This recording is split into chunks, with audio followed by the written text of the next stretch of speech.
Je t'explique la franc-maçonnerie et la symbolique du pélican en 30 secondes. Dans une société malade, reposant sur l'artifice et l'apparat, l'individualisme est le dictateur du comportement des hommes. Les hommes se couronnent rois, seul sujet d'importance, et n'ont d'attrait que des préoccupations entourant leur personne. Les autres en sont réduits à de simples outils que la ruse sait manœuvrer au service de leur propre salut. Mais si les conséquences sur autrui ne semblent point inscrites à leur agenda, que dire de celles qui s'infligent à eux-mêmes, drainant ainsi la moindre part d'humanité de leur cœur? L'égoïsme assèche l'âme de ces hommes en proie à la peur qu'on leur prenne, à la crainte qu'ils manquent et à l'obsession d'être mieux qu'eux. Ils se méfient d'un rien et élèvent des barricades sous les auspices de leur préservation. Ils finissent par se couper du monde dans la cellule de leur quotidien et se couper d'eux-mêmes dans les méandres de leur ego. Pourtant, nous humains sommes également les auteurs des plus grands dons de soi, pour une cause qui nous semble juste, un mouvement qui nous tient à cœur, ou pour nos proches et nos familles, nous sommes capables de sacrifices et de dévouement. Par amour que nous portons, ou par le sens du devoir, nous avons dans notre histoire donné jusqu'à notre vie pour nos enfants, pour notre terre, notre nation et notre foi. Nous savons nous oublier, fondre notre ego dans les coulées de l'abnégation, pour défendre une idée qui nous dépasse et nous transcende. Quel est le lien avec le pélican?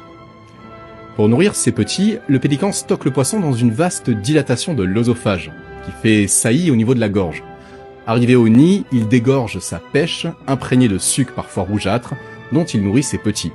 Ces derniers, dans l'empressement, lui assènent des petits coups de bec au ventre, provoquant quelques blessures sanglantes, mais non mortelles.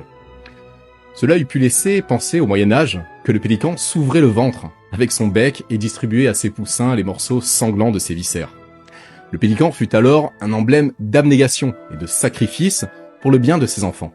Dans l'imagerie chrétienne, le pélican fut directement assimilé au Christ, ayant donné sa chair pour le salut du monde par la crucifixion.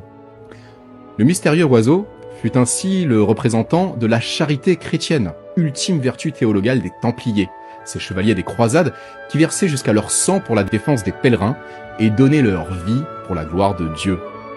Selon une autre légende, les pélicanos affamés eurent frappé à coups de bec leurs parents nourriciers qui se défendaient en les tuant, puis, en les voyant morts, se sacrifiaient à leur tour en les aspergeant de son propre sang pour les ressusciter.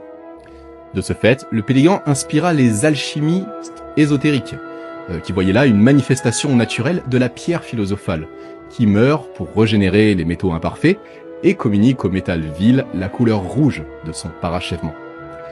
La charité du pélican consiste à s'oublier pour se soucier des autres. Elle exige abnégation et humilité et appelle à aimer son prochain comme soi-même. Elle est un signe de notre amour pour la vie et pour soi. Notre relation avec les autres étant le miroir déformant de celle que nous entretenons avec nous-mêmes. Dans ses vertus théologales, que sont la foi, l'espérance et la charité. Le chevalier élèvera la charité au rang ultime de son accomplissement, car c'est par elle qu'il embrasse les vérités fondamentales. Par la charité, le chevalier dissipe les illusions égocentriques. Il n'y a plus de soi, ni de l'autre, mais il y a lui, l'esprit de vérité, le principe d'unité, dissolvant les nœuds de l'ego et brisant les frontières de l'individualité. Évangile selon Jean, celui qui aime son frère demeure dans la lumière. Par la charité, le chevalier est amené à reconnaître son frère humain comme la manifestation d'une source commune, génératrice de toutes choses. En se livrant à sa cause, il se rapproche du divin. Il devient l'homme accompli, le Christ manifesté. Il est le grand initié.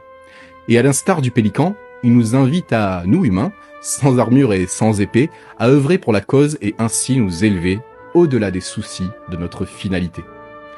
Je suis le franc-maçon et si tu veux découvrir la franc-maçonnerie, suis-moi.